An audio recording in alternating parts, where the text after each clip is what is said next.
world stands at a breaking point. Gaza is in flames. Innocent lives are trapped beneath the weight of silence. While powerful nations turn their backs, one alliance is beginning to speak. Loudly, boldly. From the BRICS summit stage, President Cyril Ramaphosa broke the silence, calling the suffering in Gaza by its true name: genocide. And behind him stood a growing wall of resistance: Russia, Brazil, India, China, and at the heart of it, Vladimir Putin. This isn't just politics. This is a battle between truth and erasure, between humanity and history's repeat. If you want to understand why the world is shifting, why Israel was just called out in front of global leaders, and how BRICS is standing in the gap for Palestine, watch the speech that's making headlines across the world. President of the Republic of South Africa, Mr. Ramaphosa. Your Excellency President Vladimir Putin, Your Excellencies leaders of BRICS nations, Your Excellencies leaders of global and regional institutions, Your Excellency Antonio Guterres, the Secretary General of the United Nations, honorable ministers and excellencies. Allow me to begin by congratulating President Putin on chairing a very successful BRICS summit, as well as leading us all to adopt an excellent declaration from this summit. The BRICS outreach and BRICS Plus engagements are important platforms for developing strong ties amongst countries from greater global south and emerging markets. We should use these platforms to foster meaningful engagement. We should use the BRICS platform to contribute to social, economic, cultural development of our peoples. We welcome the Russian initiatives that are aimed at strengthening a number of BRICS countries through the various measures that they have put on the table, such as transport networks and connectivity. This in many ways will help to find ways to integrate and deepen our interconnectedness in new and imaginative ways. The African Continental Free Trade Area will make a huge contribution itself to unlock opportunities for trade and investment for local and global businesses. It will create a number of opportunities that will lead to an integrated and connected continent. The Single African Air Transport Market is another flagship project of the African Union Agenda 2063.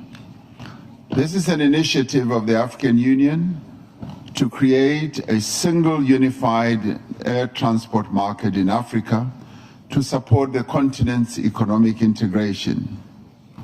For BRICS and friends of BRICS, we need to use these projects to further connect the greater global south. The promotion of greater regional connectivity and trade facilitation can only succeed in an environment of peace and stability. Excellencies, South Africa is concerned about the military action by the State of Israel against the people of Gaza, which we have characterized as genocide, is deeply concerning.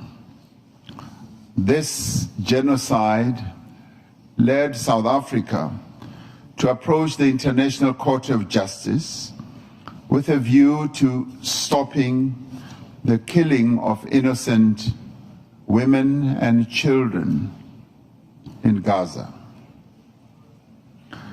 We do believe that the world cannot just sit by and watch the slaughter of innocent people continuing.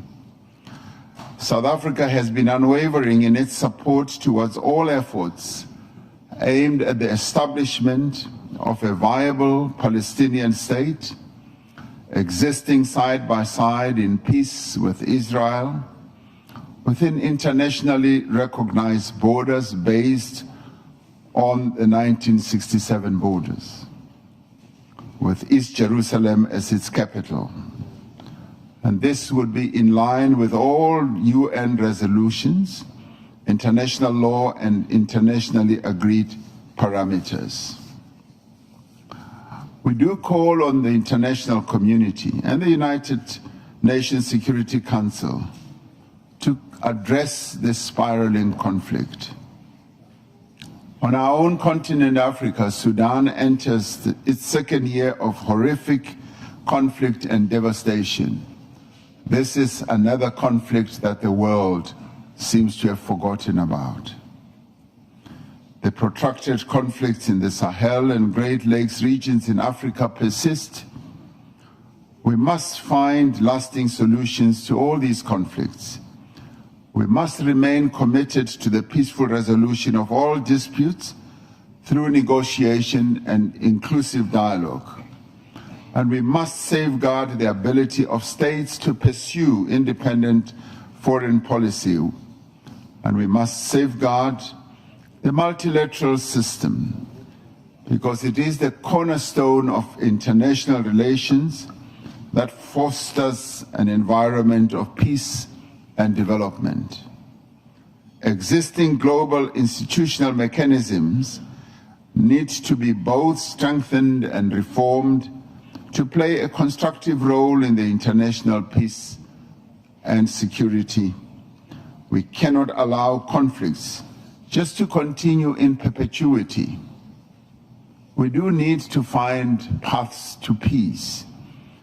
In our quest for a long, interconnected, just and prosperous world, we have the ability to foster an environment of peace through a focus on sustainable development.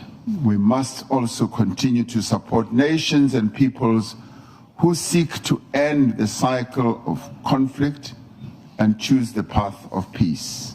I thank you.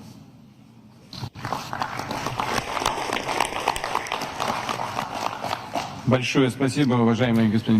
you, Excellency. Thank you, Mr. President of South Africa. South Africa is making a lot for the development of our JOPIN in order to make sure that the situation in Africa is also developing in a positive way. And now it is my pleasure to pass on